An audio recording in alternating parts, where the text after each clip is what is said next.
Hi, my name is Matt Varnell, and I'm so happy to be a UTA graduate. You know, in my education career, it has been fantastic.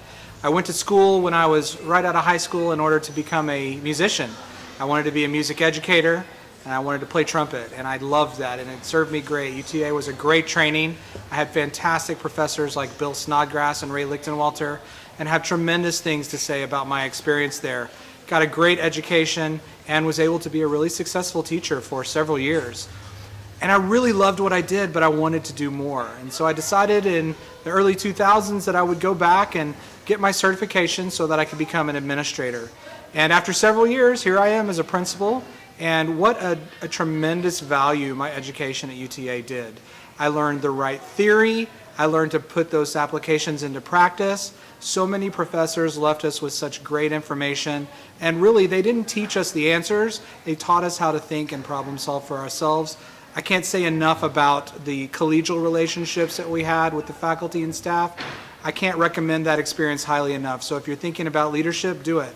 In fact, I loved it so much that I went back for my PhD. I'm a glutton for punishment, I guess, and if you're thinking about taking the next step and going into UTA and going into the education department, do it. You won't regret it. Hi, my name is Manuel and I'm a graduate of UTA. I graduated my master's in educational policy studies in 2013 with a dual language emphasis. At UTA, I was able to communicate with professors who I believe individually looked at me and my personal growth.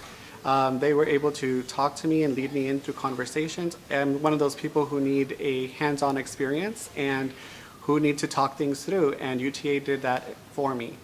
I started as a TA at the University of Texas at Arlington, then a GRA, and then I eventually became an adjunct professor. And I think it is a huge honor that I can now give back to the community at UTA for being a product of what they instilled in me. What we know about 21st century learning is that the focus on the 4 C's matters: critical thinking, communication, collaboration, and creativity. If Google has it, then Google will give them the answer. We're trying to teach kids to think, to problem solve, and to be able to communicate with each other because that's what the real world asks them for. Alvin Toffler says the illiterate of the 21st century are not those who can't read, write, and do math, but those who cannot learn, unlearn, and relearn. The rules around education have changed. Corey Academy is part of changing the paradigm for what's important. We are proud of our students for moving forward. We are proud of our district for really setting a precedent for how to invest in a child's future. And we're proud of UTA for giving us the tools to get started.